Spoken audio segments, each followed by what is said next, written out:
Alhamdulillah. Nahmaduhu wa nasta'inuhu wa nastaghfiruhu wa nastahdi wa nu'minu bihi wa natawakkalu alayhi. Wa na'udhu billahi min shururi anfusina wa min sayyiati a'malina. Man yahdihillahu fala mudilla lahu wa man yudlilhu fala hadiya lahu. Nashhadu an la ilaha illallah wa nashhadu anna Muhammadan abduhu wa rasuluhu. Arsalahu bil huda wa dinil haqq liyudhhirahu ala ad-din kullihi walau karihal mushrikun. Allahumma salli ala Muhammadin wa ala ali Muhammad kama sallaita ala Ibrahim wa ala ali Ibrahim innaka Hamidum Majid. Wa barik ala Muhammadin wa ala ali Muhammad kama barakta ala Ibrahim wa ala ali Ibrahim fil alamin innaka Hamidum Majid. Amma ba'd, fa inna khayral hadithi kitabullah wa khayral hadi hadi Muhammadin sallallahu alayhi wa sallam wa sharral umuri muhdathatuha wa kullu muhdathatin bid'ah kullu bid'atin dalalah. In uridu illa al-sulaha mastata'tu wa ma tawfiqi illa billah alayhi tawakkaltu wa ilayhi unib. Allahumma rabbi shrah li sadri wa yassir li amri wa hlul 'uqdatam min lisani yafqahu qawli. Ya ayyuhalladhina amanu ittaqullaha haqqa tuqatih fala tamutunna illa wa antum muslimun. A'udzu billahi minasy syaithanir rajim. Bismillahirrahmanirrahim. Li'ilafi Quraish ilafihim rihlatash shita'i was-sayf falyabudu rabba hadzal bait alladhi at'amahum min ju'in wa amanahum min khawf. സദഖല്ലാഹുൽ അലിയ്യുൽ അദീം. പ്രിയ സത്യവിശ്വാസികളെ, സത്യവിശ്വാസിനികളെ, സഹോദരന്മാരെ, പ്രപഞ്ച സ്രഷ്ടാവും കരുണാവാരിധിയുമായിട്ടുള്ള പടച്ച തമ്പുരാൻ്റെ വിധിവിലക്കുകൾ പാലിച്ച് അവൻ്റെ രക്ഷയെ ആഗ്രഹിച്ചും ശിക്ഷയെ ഭയപ്പെട്ടും ജീവിക്കണമെന്ന് എന്നോടെന്ന പോലെ നിങ്ങളോടും വളരെ കണിശമായി ഞാൻ വസിയ്യത്ത് ചെയ്യുകയാണ്. മഹാനായ പ്രവാചകർ ഇബ്രാഹിം നബിയുടെ ജ്വലിക്കുന്ന ഓർമ്മകൾക്ക് മുമ്പിലൂടെയാണ് നാം ഏവരും ഇപ്പോൾ കടന്നുപോയിക്കൊണ്ടിരിക്കുന്നത്. ചരിത്രത്തിൻ്റെ താരാപഥങ്ങളിലെ ഒളിമങ്ങാത്ത ഒരു ധ്രുവ നക്ഷത്രം കണക്കെ ഇന്നും ജനമനസ്സുകളിൽ പ്രകാശിച്ചുകൊണ്ടേ നിൽക്കുന്ന ആ പ്രവാചക ജീവിതത്തെ കണ്ടെടുക്കുവാനും അതിനെ നിത്യജീവിതത്തിൽ പിന്തുടരുവാനുമാണ് വിശ്വാസികൾ ഈ മാസം ശ്രമിച്ചുകൊണ്ടിരിക്കുന്നത്. അള്ളാഹുവിന് വേണ്ടി, സമൂഹത്തിനു വേണ്ടി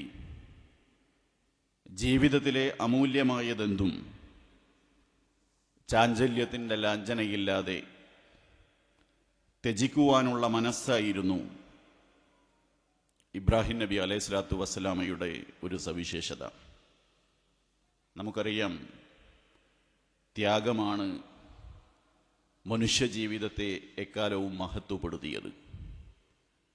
ത്യാഗത്തിൻ്റെ വർണ്ണനൂലുകൾ കൊണ്ടാണ് മഹത്വത്തിൻ്റെ മുഴുവൻ ഉടയാടകളും മനുഷ്യൻ തുന്നിയുണ്ടാക്കിയത്. ത്യാഗനിർഭരമായ ഒരു ജീവിതം ഈ കാലത്തും നമുക്ക് സാധ്യമാണ് എന്ന സന്ദേശമാണ് ഇബ്രാഹിം നബി അലൈഹി സ്വലാത്തു വസ്സലാമയുടെ ജീവിതം നമുക്ക് പകർന്നു നൽകുന്നത്. ലോകത്തെ ഇസ്ലാമിൻ്റെ പ്രബോധന പ്രവർത്തനങ്ങളിൽ ഏർപ്പെടുകയും ആ ലക്ഷ്യത്തിൻ്റെ ആദ്യപടിയായിക്കൊണ്ട് അള്ളാഹുവിൻ്റെ നിർദ്ദേശപ്രകാരം ഒരാരാധനാ മന്ദിരം പണിതുയർത്തുകയും ചെയ്ത വ്യക്തിയാണ് ഇബ്രാഹിം നബി അലൈഹി സ്വലാത്തു വസ്സലാം. എന്നാൽ നമ്മൾ മനസ്സിലാക്കിയെടുക്കേണ്ടത്, പ്രാർത്ഥിക്കുവാൻ ഒരാരാധനാലയം കെട്ടിയുയർത്തിയ ഇബ്രാഹിം നബിയുടെ യഥാർത്ഥ സ്വപ്നം എന്ന് പറയുന്നത് സ്വസ്ഥതയും സുഭിക്ഷതയും കളിയാടുന്ന ഒരു സമൂഹം കൂടി നിലവിൽ വരണം എന്നുള്ളതായിരുന്നു. പുത്രൻ ഇസ്മായിൽ നബി അലൈഹി സ്വലാമുമൊത്ത് കഅബയുടെ ഭിത്തികൾ പണിതുയർത്തവേ ഇബ്രാഹിം നബി അലൈഹി സ്വലാത്തു വസ്സലാം നടത്തിയിട്ടുള്ള പ്രാർത്ഥന അതിൻ്റെ മുഴുവൻ വൈകാരികതയോടും കൂടി വിശുദ്ധ ഖുർആൻ നമുക്ക് പകർന്നു നൽകുകയാണ്. റബ്ബിജ്അൽ ഹാദാ ബലദൻ ആമിന, എൻ്റെ നാഥ, ഇതിനെ നീ ശാന്തി നിറഞ്ഞ ഒരു പട്ടണമാക്കണമേ. വർസുഖ് അഹ്ലഹു മിനസ്സമറാത്തി മൻ ആമന മിൻഹും ബില്ലാഹി വൽ യൗമിൽ ആഖിർ, ഇവിടെ വസിക്കുന്നവർക്ക് നാനാവിധത്തിലുള്ള ഫലങ്ങൾ നീ അന്നമായി നൽകണമേ എന്നുള്ളതായിരുന്നു പ്രവാചകരുടെ പ്രാർത്ഥന.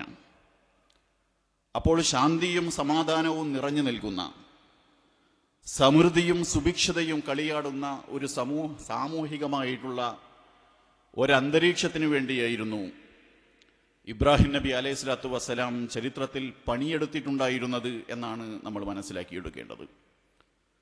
ഇബ്രാഹിം പ്രവാചകന്റെ ജീവിതം ലോകത്താകമാനം പ്രസരിപ്പിച്ച ഈ മാനവികതയുടെ, ഈ സാഹോദര്യത്തിൻ്റെ, സമാനതകളില്ലാത്ത മൂല്യങ്ങൾ തന്നെയാണ് അദ്ദേഹത്തെക്കുറിച്ച ഓർമ്മകളിലൂടെ ലോകത്ത് ഇന്നും വിളംബരം ചെയ്യപ്പെട്ടുകൊണ്ടിരിക്കുന്നത്. എന്നാൽ ഇബ്രാഹിം നബിയുമായി ബന്ധപ്പെട്ടുകൊണ്ട്, അദ്ദേഹം നടത്തിയിട്ടുള്ള ചരിത്രത്തിലെ പുത്രബലിയുമായി ബന്ധപ്പെട്ടുകൊണ്ട് നമ്മുടെ പൊതുസമൂഹം ഇന്ന് വലിയ തെറ്റിദ്ധാരണകൾ കൊണ്ട് നടക്കുന്നു എന്നുള്ളതാണ്. നമുക്കറിയാം, പുത്രബലിക്ക് സന്നദ്ധനായിട്ടുള്ള ഇബ്രാഹിം നബിയുടെ ത്യാഗത്തിൻ്റെയും സമർപ്പണത്തിൻ്റെയും സ്മരണ കൂടിയാണ് പെരുന്നാൾ ദിനത്തിലെ മൃഗബലി എന്ന് പറയുന്നത്. അഥവാ സുദൃഢമായ വിശ്വാസത്തിൻ്റെയും അള്ളാഹുവിനുള്ള അനുസരണത്തിൻ്റെയും സന്ദേശം കൂടിയാണ് ഇസ്ലാമിലെ മൃഗബലി. ജീവിതത്തിലെ മുഴുവൻ സ്വാർത്ഥ താൽപ്പര്യങ്ങളെയും ഭൗതികമായിട്ടുള്ള മുഴുവൻ നേട്ടങ്ങളെയും ദൈവമാർഗത്തിൽ സമർപ്പിക്കുവാൻ ഞാൻ സന്നദ്ധനാണ് എന്നുള്ള പ്രഖ്യാപനമാണ് ഓരോ വിശ്വാസിയും ബലികർമ്മത്തിലൂടെ നടത്തിക്കൊണ്ടിരിക്കുന്നത്. എന്നാൽ ബലിയെക്കുറിച്ച് ആളുകൾ പലപ്പോഴും വെച്ചു പുലർത്തുന്ന ഒരു ധാരണ എന്ന് പറയുന്നത് ബലി കൊലയുടെ സംസ്കാരത്തെ പ്രതിനിധീകരിക്കുന്നു എന്നതാണ്. ഇത് ബലിയെക്കുറിച്ച് മാത്രമല്ല, ഇസ്ലാമിനെ കുറിച്ച്, വിശിഷ്യ മതത്തെക്കുറിച്ചെല്ലാം തന്നെയും ആളുകൾ ഈ തെറ്റിദ്ധാരണകൾ കൊണ്ടു നടക്കുന്നു എന്നുള്ളതാണ്. ഒരു കയ്യിൽ വാളും മറുകൈയിൽ ഖുർആനും എന്നുള്ള ഒരു വാർപ്പ് മാതൃക ഇസ്ലാം ഭീതിയുടേതായിട്ടുള്ള ഒരു അന്തരീക്ഷത്തിൽ പൊതുസമൂഹത്തിന്റെ മനസ്സുകളിൽ പലപ്പോഴും ഇന്ന് ചേക്കേറിക്കൊണ്ടിരിക്കുകയാണ്. ഇത് മതവുമായി ബന്ധപ്പെട്ടുകൊണ്ടും പലപ്പോഴും മതരഹിതരുടെ ഭാഗത്ത് നിന്ന് ഈ അർത്ഥത്തിലുള്ള വിമർശനങ്ങൾ നമുക്ക് കേൾക്കാൻ സാധിക്കും എന്നുള്ളതാണ്. മതം എന്ന് പറയുന്നത് സംഘർഷങ്ങളുടെ ഒരു കുരുക്ഷേത്ര ഭൂമികയാണ്. നിണം തേടുന്ന വേട്ടനായ്ക്കളും ശിരസറ്റ ഉടലുകളും മാത്രമേ ആ ഭൂമികയിലുള്ളൂ. മതത്തിന്റെ വെട്ടിപ്പിടിക്കലുകളുടെ ചരിത്രത്തിൽ ഏറ്റവും വലിയ ലാഭം നേടിയിരിക്കുന്നത് ഇസ്ലാമുമാണ്. ഈ അർത്ഥത്തിലുള്ള മതവിമർശനങ്ങൾ, വിശിഷ്യ ഇസ്ലാം വിമർശനങ്ങൾ വലിയ തോതിൽ കനം വെക്കുന്ന ഒരു സാമൂഹിക അന്തരീക്ഷത്തിലൂടെയാണ് നമ്മൾ മുന്നോട്ട് പോയിക്കൊണ്ടിരിക്കുന്നത്. എന്നാൽ എല്ലാ മനുഷ്യഹത്യക്കുമെതിരായിട്ടുള്ള ഒരു സംസ്കാരത്തെയാണ് ബലിയിലൂടെ ഇസ്ലാം ആവിഷ്കരിക്കുന്നത്. ലോകത്തിലെ വ്യത്യസ്തമായ സംസ്കാരങ്ങളെക്കുറിച്ച്, ചരിത്രത്തിൽ കഴിഞ്ഞുപോയിട്ടുള്ള ഒട്ടേറെ നാഗരികതകളെ സംബന്ധിച്ച് നാം ഒന്ന് ആഴത്തിൽ പഠിച്ചു നോക്കുക. ശ്വാസമൊന്ന് ആഞ്ഞു വലിച്ചാൽ നരബലിയുടെ ചോരച്ചൂര് അവിടങ്ങളിൽ നിന്ന് നമുക്ക് മണത്തെടുക്കുവാൻ കഴിയും എന്നുള്ളതാണ്. എന്നാൽ ഇസ്ലാമിലെ ബലി പ്രതിനിധീകരിക്കുന്ന ഒരു സംസ്കാരം എന്ന് പറയുന്നത് അതിൻ്റെ സന്ദേശം വളരെ വ്യക്തമാണ്. ആ ബലിയുടെ സന്ദേശം ഒരിക്കലും കൊലയായിരുന്നില്ല, മറിച്ച് ഒരു മനുഷ്യനും ഒന്നിൻ്റെ പേരിലും കൊല്ലപ്പെടരുത് എന്നുള്ളതായിരുന്നു അതിൻ്റെ സന്ദേശം എന്ന് പറയുന്നത്. ഇസ്ലാമിൻ്റെ അടിസ്ഥാനപരമായിട്ടുള്ള ഒരു നിലപാട് തന്നെ ഒരു മനുഷ്യനും അന്യായമായി കൊണ്ട് കൊല ചെയ്യപ്പെടരുത് എന്നുള്ളതാണ്. അപ്പോൾ പിന്നെ ഇസ്ലാമിൽ വധശിക്ഷയില്ലേ എന്ന് പലരും ചോദിക്കുന്നത് നമുക്ക് കാണാൻ കഴിയും. എന്നാൽ വധശിക്ഷയെ ഇസ്ലാം നിലനിർത്തിയിരിക്കുന്നത് തന്നെ ഒന്നാമതായി കൊണ്ട് വധത്തിനെതിരായി കൊണ്ടാണ്. ഇസ്ലാമിൽ വധശിക്ഷ എന്ന് പറയുന്നത് കൊല്ലാനല്ല, മറിച്ച് കൊലയെ തടയാനാണ് എന്നതാണ്. കൊലയാളിയെ സംബന്ധിച്ചിടത്തോളം അദ്ദേഹത്തിന് കിട്ടുന്നത് മരണമാണ് എങ്കിലും അതിലൂടെ സമൂഹത്തിന് കിട്ടുന്നത് എന്ത് എന്ന് ചോദിച്ചാൽ അത് ജീവിതമാണ്. അടുത്ത ഒരാൾ കൊല്ലപ്പെടാതിരിക്കുവാനുള്ള താക്കീതും ജാഗ്രതയുമാണ് ഇസ്ലാമിലെ വധശിക്ഷ എന്ന് പറയുന്നത്. അഥവാ മനുഷ്യ ജീവന് വിലയുണ്ട് എന്നുള്ള പ്രഖ്യാപനമാണ് ഇസ്ലാമിലെ വധശിക്ഷ നടത്തുന്നത്. ഇസ്ലാം ശരിവെച്ച ഈ ഒരു വധശിക്ഷ പോലും യഥാർത്ഥത്തിൽ വ്യക്തികളല്ല നടപ്പിലാക്കേണ്ടത്, മറിച്ച് അതാത് രാജ്യത്തെ ഗവൺമെന്റുകളായിരിക്കണം എന്നുള്ളത് കൂടിയാണ് ഇസ്ലാം നമ്മളെ പഠിപ്പിക്കുന്നത്. അഥവാ വ്യക്തികൾ നിയമം കയ്യിലെടുക്കുന്ന ഒരു സ്ഥിതിവിശേഷം സമൂഹത്തിൽ രൂപപ്പെടരുത് എന്നും അതിലൂടെ ഒരു സാമൂഹികമായ അരാജകത്വം പടർന്നു പിടിക്കരുത് എന്നുള്ളതുമാണ് ഇസ്ലാം സമൂഹത്തിന് ഇതിലൂടെ നൽകുന്ന ഒരു സന്ദേശം. കാരണം വളരെ വ്യക്തമാണ്. മനുഷ്യവംശത്തെ സൃഷ്ടിച്ച സ്രഷ്ടാവ് തന്നെ മനുഷ്യന് നൽകിയിട്ടുള്ള മഹത്വം എന്ന് പറയുന്നത് വളരെ വലുതാണ്. വലഖദ് കറംനാ ബനി ആദം, ആദം സന്തതികളെ നാം ആദരിച്ചിരിക്കുന്നു എന്നാണ് വിശുദ്ധ ഖുർആനിന്റെ പ്രഖ്യാപനം. ആ ആദം സന്തതികൾ എന്നുള്ള ഇസ്ലാമിന്റെ പ്രഖ്യാപനത്തിൽ, ഖുർആനിന്റെ പ്രഖ്യാപനത്തിൽ ഒരു ജാതി മത വൈരുദ്ധ്യവും അവിടെ നിലനിൽക്കുന്നില്ല എന്നുള്ളതാണ്. മുഴുവൻ മനുഷ്യരെയും ഏകാത്മകമായി കൂർത്തിണക്കിക്കൊണ്ട് അവരെ ഒന്നടങ്കം അഭിസംബോധന ചെയ്തുകൊണ്ടാണ് വലഖദ് കറംനാ ബനി ആദം, ആദം സന്തതികളെ നാം ആദരിച്ചിരിക്കുന്നു എന്ന് വിശുദ്ധ ഖുർആൻ പ്രഖ്യാപിക്കുന്നത്. അപ്പോൾ അള്ളാഹു ആദരിച്ച ഒന്നിനെ നിന്ദിക്കുക എന്ന് പറയുന്നത്, അതിനെ അന്യായമായി കൊണ്ട് തേജോവധം നടത്തുക എന്ന് പറയുന്നത്, അതിനെ ഉന്മൂലനം നടത്തുക എന്ന് പറയുന്നത് ഈ പടച്ച തമ്പുരാന്റെ പ്രഖ്യാപനത്തോടുള്ള വെല്ലുവിളിയാണ് എന്നതാണ് നമ്മൾ മനസ്സിലാക്കേണ്ടത്. ഇതുപോലെ ഒരു ദുൽഹജ്ജ് മാസത്തിൽ അള്ളാഹുവിന്റെ പ്രവാചകർ മുഹമ്മദ് നബി സല്ലല്ലാഹു അലൈഹി വസല്ലം അറഫ മൈതാനിയിൽ വെച്ചുകൊണ്ട് ഒട്ടകപ്പുറത്തിരുന്നു കൊണ്ട് നടത്തിയിട്ടുള്ള ചരിത്രപ്രസിദ്ധമായിട്ടുള്ള പ്രഭാഷണം നമുക്ക് ഓർമ്മയുണ്ട്. അറഫയിൽ സമ്മേളിച്ച ജനസാഗരത്തെ സാക്ഷി നിർത്തിക്കൊണ്ട് വികാരനിർഭരമായിട്ടുള്ള ആ അന്തരീക്ഷത്തിൽ അള്ളാഹുവിന്റെ പ്രവാചകർ പറഞ്ഞു, ജനങ്ങളെ, എൻ്റെ വാക്കുകൾ ശ്രദ്ധയോടെ നിങ്ങൾ കേൾക്കണം. കാരണം ഇവിടെ വെച്ചുകൊണ്ട് ഒരിക്കൽ കൂടി നിങ്ങളുമായി സംസാരിക്കാൻ കഴിയുമോ എന്ന് എനിക്കറിയുകയില്ല.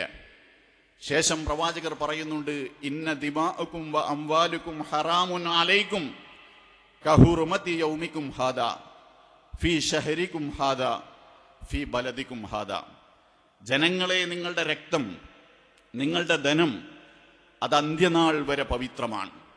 ഈ മാസം പവിത്രമായതുപോലെ, ഈ ദിവസം പവിത്രമായതുപോലെ നിങ്ങൾ ഓരോരുത്തരുടെയും ധനവും അവരുടെ രക്തവും പവിത്രമാണ്. മറ്റൊരാൾ അത് കവർച്ച ചെയ്യരുത് എന്നാണ് പ്രവാചകർ സല്ലല്ലാഹു അലൈഹി വസല്ലം നമ്മളെ പഠിപ്പിക്കുന്നത്. അഥവാ മനുഷ്യജീവന് അത്രമേൽ പ്രാധാന്യം നൽകുകയാണ് പ്രവാചകരുടെ ഈ വാക്കുകൾ ചെയ്യുന്നത് എന്ന് നമ്മൾ അടിവരയിട്ട് മനസ്സിലാക്കണം എന്നാണ് ഞാൻ പറഞ്ഞു വരുന്നത്. അഥവാ അന്യായമായി കൊണ്ട് ഒരു മനുഷ്യൻ പോലും കൊല്ലപ്പെടരുത് എന്നുള്ള സന്ദേശമാണ് ബലികർമ്മത്തിലൂടെ ഇബ്രാഹിം നബിയും ഇസ്മായിൽ നബിയും നമുക്ക് പകർന്നു നൽകിയത് എന്നാണ് ഞാൻ പറഞ്ഞു വന്നതിൻ്റെ ചുരുക്കം. എല്ലാതരം കൊലപാതകങ്ങൾക്കുമെതിരെ രണ്ട് പ്രവാചകന്മാർ നടത്തിയിട്ടുള്ള ചരിത്രത്തിലെ പ്രതീകാത്മകമായിട്ടുള്ള ഒരു ഇടപെടലായിരുന്നു ബലി എന്ന് നമ്മൾ മനസ്സിലാക്കിയെടുക്കേണ്ടതുണ്ട്. ഇസ്ലാം മുന്നോട്ട് വെക്കുന്ന ഈ മാനവികമായിട്ടുള്ള മൂല്യത്തിന്, മനുഷ്യന്റെ അന്തസ് ഉയർത്തിപ്പിടിക്കുന്ന ഇസ്ലാമിന്റെ ദർശനത്തിന്, മനുഷ്യ ജീവന് ഉറുമ്പിന്റെ വില പോലും കൽപ്പിക്കാത്ത ഈ ഒരു ഭീഷണകാലത്ത് വലിയ പ്രസക്തിയുണ്ട് എന്നാണ് നമ്മൾ തിരിച്ചറിയേണ്ടത്. എന്ന് മാത്രമല്ല, ഇസ്ലാമിന്റെ ഈ മാനവികമായ മൂല്യങ്ങളും അത് ഉയർത്തിപ്പിടിച്ചിട്ടുള്ള സാഹോദര്യ ഭാവനയും തന്നെയാണ് ഇസ്ലാമിനെ ലോകത്ത് ഇത്രമേൽ സ്വീകാര്യമാക്കിയിട്ടുള്ളത് എന്നുകൂടി നമ്മൾ അറിയേണ്ടതുണ്ട്. ഇപ്പോൾ കേരളീയ സമൂഹത്തിലേക്കുള്ള ഇസ്ലാമിന്റെ കടന്നുവരവിനെ പോലും ഈ സാഹോദര്യത്തിലും സൗഹാർദ്ദത്തിലും അധിഷ്ഠിതമായി കൊണ്ട് നമുക്ക് നോക്കി കാണേണ്ടതുണ്ട്. കേരളത്തിന്റെ ചരിത്രത്തിൽ നമുക്കറിയാം, ഇവിടുത്തെ മണ്ണിലേക്ക് ഒരുപാട് വൈദേശിക സമൂഹങ്ങൾ കടന്നു വന്നിട്ടുണ്ട്. പോർച്ചുഗീസുകാർ വന്നിട്ടുണ്ട്, ഡച്ചുകാർ വന്നിട്ടുണ്ട്, ഫ്രഞ്ചുകാർ വന്നിട്ടുണ്ട്, ബ്രിട്ടീഷുകാർ വന്നിട്ടുണ്ട്. പക്ഷേ ആ കടന്നുവരവെല്ലാം തന്നെയും വെട്ടിപ്പിടിക്കലുകളുടെ ഭൂഖണ്ഡാന്തര സമുദ്ര സഞ്ചാരത്തിന്റെ ഭാഗമായി കൊണ്ടായിരുന്നു ആ കടന്നുവരവ് എന്ന് നമുക്കറിയാം. അതുകൊണ്ടാണ് മലയാളത്തിന്റെ ജനകീയനായ കവി ചങ്ങമ്പുഴ പാടിയത് ഗാമയും കൂട്ടരും കാലുകുത്തി മണ്ണിൽ ക്ഷേമലക്ഷ്മി കക്ഷണം കരടുപോയി കണ്ണിൽ എന്നാണ് അദ്ദേഹം അതിനെക്കുറിച്ച് പറഞ്ഞത്. എന്നാൽ ഇസ്ലാമിന്റെ കേരളത്തിലേക്കുള്ള കടന്നുവരവ് എന്ന് പറയുന്നത് അത് അങ്ങേയറ്റം സൗഹാർദ്ദത്തിൽ അധിഷ്ഠിതമായിരുന്നു എന്നുള്ളതാണ്. അറബികൾ മുറ്റം ചവിട്ടുന്നത് ഐശ്വര്യമാണ് എന്ന് കണക്കുകൂട്ടിയവരായിരുന്നു കേരളീയ സമൂഹം. അങ്ങനെ അറബികളുടെ വരവും കാത്ത് പടിഞ്ഞാറോട്ട് കണ്ണും കാതും തുറന്നു വെച്ചുകൊണ്ട് കേരളീയ സമൂഹം കാത്തിരിക്കുകയായിരുന്നു. കാത്തിരുന്ന് ആ പടിഞ്ഞാറൻ കടലിനെ അറബിക്കടൽ എന്ന ഓമനപ്പേരിട്ട് അവർ വിളിക്കുകയും ചെയ്തു എന്നതാണ് നമ്മൾ മനസ്സിലാക്കിയെടുക്കേണ്ടത്. അങ്ങനെ കേരളത്തിന്റെ മണ്ണിലേക്ക് ഇസ്ലാം കടന്നു വന്നു. മുസ്ലിമേതര സമൂഹം ഇവിടെ ആരാധനാലയങ്ങൾക്കുള്ള സൗകര്യം ചെയ്തു കൊടുത്തു. ആ ആരാധനാലയങ്ങൾ സൗകര്യം ചെയ്തു കൊടുത്തപ്പോൾ ആരാധനാലയങ്ങൾ കൊടുങ്ങല്ലൂർ കേന്ദ്രീകരിച്ചുകൊണ്ട് ഇവിടെ വളർന്നു വികസിച്ചു. ആ പള്ളിമേടകളിൽ നിന്ന്, ആരാധനാ മന്ദിരങ്ങളിൽ നിന്ന് ജാതി മത ഭേദമന്യേ മുഴുവൻ മനുഷ്യരെയും അഭിസംബോധന ചെയ്യുന്ന വിളികൾ ഉണ്ടായി എന്നുള്ളതാണ്. കേരളത്തിന്റെ ചരിത്രത്തിൽ കൊടുങ്ങല്ലൂർ കേന്ദ്രീകരിച്ചുകൊണ്ട് ആദ്യത്തെ പള്ളി നിർമ്മിക്കുമ്പോൾ ആ പള്ളിയുടെ രേഖകളിൽ നമുക്ക് കാണാൻ കഴിയുന്നത് കൊടുങ്ങല്ലൂരിലെ പള്ളിയെ കേന്ദ്രീകരിച്ചുകൊണ്ട് 40 കുടുംബങ്ങൾക്ക്, ചുറ്റുവട്ടത്തുള്ള 40 കുടുംബങ്ങൾക്ക് ജാതി മത ഭേദമന്യേ ഭക്ഷണം കൊടുക്കുവാനുള്ള കൽപ്പന കേരളത്തിന്റെ ചരിത്രത്തിൽ പള്ളികളിൽ നിന്ന് നമുക്ക് കാണുവാൻ കഴിയും എന്നുള്ളതാണ്. അപ്പോൾ ഇങ്ങോട്ട് സ്വീകരിക്കുന്നത് അങ്ങോട്ട് തിരിച്ചു കൊടുക്കുക, ഒരു പരസ്പര സഹകരണത്തിൽ അധിഷ്ഠിതമായി കൊണ്ടുള്ള ഒരു ജീവിത സംസ്കാരം കേരളത്തിന്റെ മണ്ണിൽ നമുക്ക് കാണുവാൻ കഴിയും എന്നാണ് ഞാൻ പറഞ്ഞു വരുന്നത്.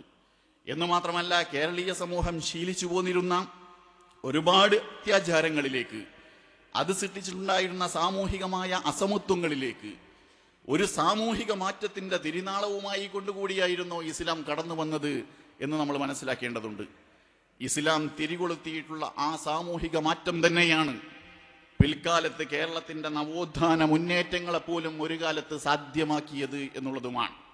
ജാതിഭേദം മതദ്വേഷം ഏതുമില്ലാതെ സർവരും സോദരദ്വേന വാഴുന്ന മാതൃകാ സ്ഥാനം എന്ന് അരുവിപ്പുറത്ത് വെച്ചുകൊണ്ട് ശ്രീനാരായണ ഗുരു കേരളീയ നവോത്ഥാനത്തിന്റെ ചരിത്രത്തിന്റെ വിരിമാറിൽ എഴുതി വെച്ചപ്പോൾ ആ സോദരദ്വേന എന്ന് പറയുന്ന സങ്കല്പം അദ്ദേഹം കണ്ടെടുക്കുന്നത് ഇസ്ലാമിൽ നിന്നാണ് എന്ന് അദ്ദേഹം തന്നെ സൂചിപ്പിക്കുന്നുണ്ട്.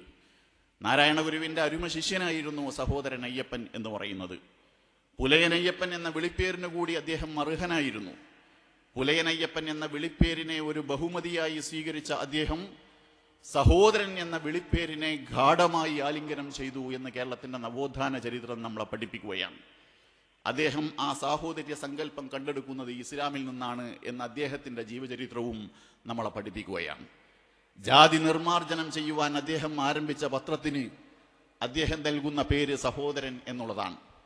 ജാതി നിർമാർജനത്തിന് വേണ്ടി അദ്ദേഹം ആരംഭിച്ച സംഘടനയ്ക്ക് അദ്ദേഹം നൽകുന്ന പേര് സഹോദര സംഘം എന്നുള്ളതാണ്. തൻ്റെ മകളെ സ്നേഹത്തോടു കൂടി അദ്ദേഹം വിളിക്കുന്നത് ആയിഷ എന്നുള്ളതാണ്. തൻ്റെ മകൾക്ക് നൽകിയ ആയിഷ എന്ന പേര്, ഇതുപോലെ തന്നെ തൻ്റെ സംഘടനയ്ക്ക്, തൻ്റെ പത്രത്തിന് അദ്ദേഹം നൽകിയിട്ടുള്ള സഹോദരൻ എന്ന വിളിപ്പേര്, ഇതൊക്കെയും അദ്ദേഹം സ്വീകരിക്കുന്നത് ഇസ്ലാമിൽ നിന്നാണ് എന്ന് അവിടെ നിന്നുകൊണ്ട് നാം പഠിക്കുവാൻ നമുക്ക് സാധിക്കുന്നു എന്നുള്ളതാണ്. അപ്പോൾ കേരളത്തിന്റെ നവോത്ഥാന ചരിത്രത്തെ പോലും ഒരു കാലത്ത് ജ്വലിപ്പിച്ചു നിർത്തിയതും ത്വരിതപ്പെടുത്തിയതും എന്ത് എന്ന് ചോദിച്ചാൽ അത് ഇസ്ലാമിന്റെ ഈ ഒരു സാഹോദര്യ മൂല്യമായിരുന്നു എന്നുള്ളതാണ്.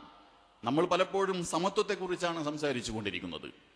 സമത്വത്തെക്കുറിച്ചാണ് എല്ലാ സമുദായ സംഘടനകളും രാഷ്ട്രീയ സംഘടനകളും കാസർഗോഡ് മുതൽ തിരുവനന്തപുരം വരെയുള്ള അവരുടെ പദയാത്രകളിൽ അവർ മുഴക്കിക്കൊണ്ടിരിക്കുന്ന ഒരു മുദ്രാവാക്യം. എന്നാൽ സമത്വത്തിനപ്പുറത്ത് യഥാർത്ഥത്തിൽ നമുക്കിടയിൽ രൂപപ്പെട്ടു വരേണ്ട മൂല്യമെന്ത് എന്ന് ചോദിച്ചാൽ അത് സാഹോദര്യമാണ്. കാരണം സമത്വം എന്ന് പറയുന്നത് കാൽപ്പനികമായിട്ടുള്ള ഒരു സ്വർഗരാജ്യം മാത്രമാണ്. സമത്വത്തെക്കുറിച്ച് എത്ര വേണമെങ്കിലും നിങ്ങൾക്ക് സിദ്ധാന്തഭദ്രമായി കൊണ്ട് സംസാരിക്കാൻ കഴിയും. എന്നാൽ പറയുന്ന അത്ര എളുപ്പത്തിൽ അതിനെ ജീവിതത്തിൽ കൊണ്ടുവരിക എന്ന് പറയുന്നത് ഒരിക്കലും സാധ്യമല്ല എന്നുള്ളതാണ്. എന്നാൽ സാഹോദര്യം എന്ന് പറയുന്നത് നമ്മുടെ നിത്യജീവിതത്തിൽ നമുക്ക് പരിശീലിച്ചെടുക്കുവാൻ കഴിയുന്ന മൂല്യമാണ് എന്ന് നമ്മൾ അറിയേണ്ടതുണ്ട്. നമുക്കിടയിൽ ഒരുപാട് വൈരുദ്ധ്യങ്ങളുണ്ട്. തൊഴിലാളി മുതലാളി വൈരുദ്ധ്യം, സ്ത്രീ പുരുഷ വൈരുദ്ധ്യം, ജാതിപരമായിട്ടുള്ള വൈരുദ്ധ്യങ്ങൾ, എല്ലാ വൈരുദ്ധ്യങ്ങളെയും മറികടക്കുവാനുള്ള ഒരേ ഒരു വഴി എന്ത് എന്ന് ചോദിച്ചാൽ ഒരു സംശയവുമില്ല, അത് സാഹോദര്യമാണ് എന്നതാണ്. ലോകത്ത് നിലനിൽക്കുന്ന മുഴുവൻ തൊഴിലാളി ചൂഷണങ്ങളും അവസാനിക്കുവാൻ മുതലാളിയിൽ ഒരൊറ്റ വികാരമേ ആവശ്യമുള്ളൂ.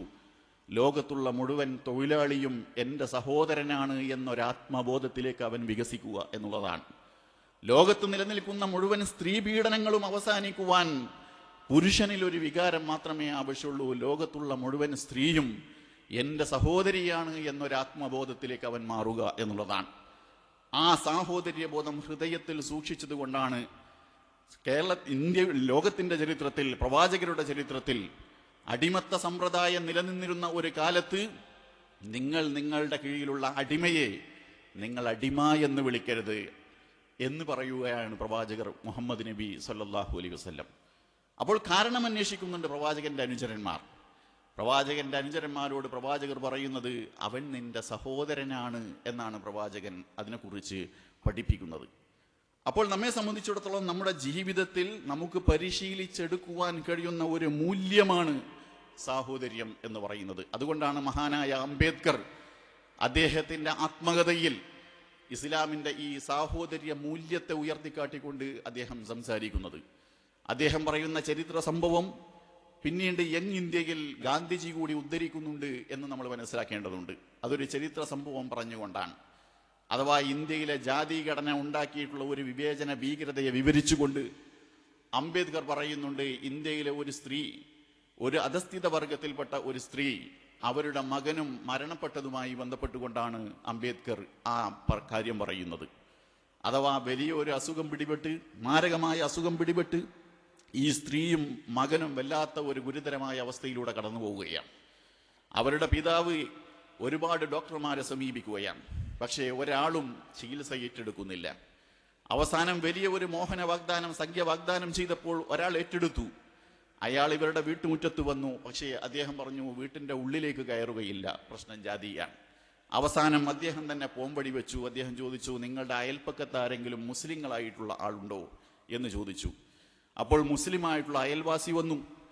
ഈ മുസ്ലിമായ അയൽവാസിയുടെ കയ്യിൽ തെർമോമീറ്റർ വെച്ചു കൊടുത്തു. അദ്ദേഹം ഉള്ളിൽ പോയി രോഗിയുടെ വായിൽ വെച്ചു, തിരിച്ച് ഡോക്ടറെ കാണിച്ചു. ഇങ്ങനെ സമയം പോയി അവസാനം ആ സ്ത്രീയും കുട്ടിയും മരണപ്പെട്ടു എന്നാണ് അംബേദ്കർ ആ ഇന്ത്യയുടെ ദുരിതത്തെ സൂചിപ്പിക്കുന്നത്. പക്ഷേ അത് പറയുമ്പോഴും അംബേദ്കർ പറഞ്ഞു വെക്കുന്ന ഒരു വാചകമുണ്ട്, ഇന്ത്യയിലെ സവർണ സമൂഹത്തിനും അസവർണ സമൂഹത്തിനും ഇടയിൽ സാഹോദര്യത്തിൻ്റെ തെർമോമീറ്ററുമായി എഴുന്നേറ്റ് നിന്ന ഒരു ഇസ്ലാമിനെ എനിക്കന്ന് കാണാൻ സാധിച്ചു എന്നാണ് അംബേദ്കർ അതിനെക്കുറിച്ച് സൂചിപ്പിക്കുന്നത്.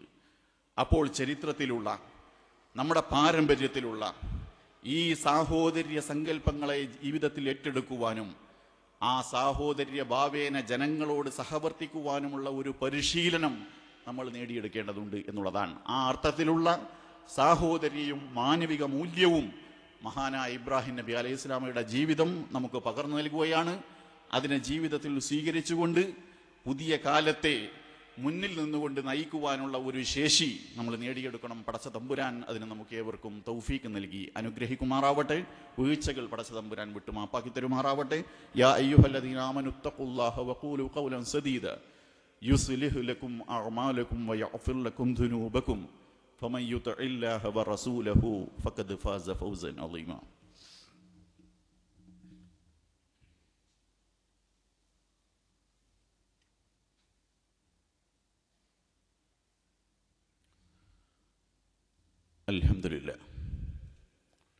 അൽഹംദുലില്ലാഹിൽ വാഹിദിൽ അഹദ് അൽ ഫർദിസ് സമദ് അല്ലദീ ലം യലിദ് വലം യൂലദ് വലം യകുൽ ലഹു കുഫുവൻ അഹദ്. അല്ലാഹുമ്മ സല്ലി അലാ മുഹമ്മദിൻ വഅലാ ആലി മുഹമ്മദ് കമാ സല്ലൈത അലാ ഇബ്രാഹീം വഅലാ ആലി ഇബ്രാഹീം വബാരിക് അലാ മുഹമ്മദിൻ വഅലാ ആലി മുഹമ്മദ് കമാ ബാരക്ത അലാ ഇബ്രാഹീം വഅലാ ആലി ഇബ്രാഹീം ഫിൽ ആലമീന ഇന്നക ഹമീദും മജീദ്. ഇൻ ഉരീദു ഇല്ലൽ ഇസ്ലാഹ മസ്തതഅതു വമാ തൗഫീഖി ഇല്ലാ ബില്ലാഹ് അലൈഹി തവക്കൽതു വഇലൈഹി ഉനീബ്. അല്ലാഹുമ്മ റബ്ബി ഇശ്റഹ് ലി സദ്രി വയസ്സിർ ലി അംരി വഹ്ലുൽ ഉഖ്ദതം മിൻ ലിസാനി യഫ്ഖഹു ഖൗലി.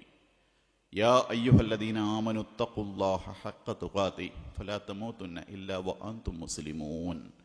അല്ലാഹുമ്മഗ്ഫിർ ലിൽ മുഅ്മിനീന വൽ മുഅ്മിനാത്ത് വൽ മുസ്ലിമീന വൽ മുസ്ലിമാത്ത് الأحياء منهم والأموات إنك مجيب الدعوات يا قاضي الحاجات طيب ثراء واجعل الجنة مأواهم اللهم أجرنا من النار اللهم أجرنا من النار اللهم أجرنا من النار ربنا آتنا في الدنيا حسنة وفي الآخرة حسنة وقنا عذاب النار ربنا آتنا من لدنك رحمة وهيئ لنا من أمرنا رشدا ربنا ظلمنا أنفسنا وإن لم تغفر لنا وترحمنا لنكونن من الخاسرين ربنا هب لنا من أزواجنا وذرياتنا قرة أعين واجعلنا للمتقين إماما رب ارحمهما كما ربيانا صغارا ربنا اغفر لنا ولإخواننا الذين سبقونا بالإيمان ولا تجعل في قلوبنا غلا للذين آمنوا ربنا إنك رؤوف رحيم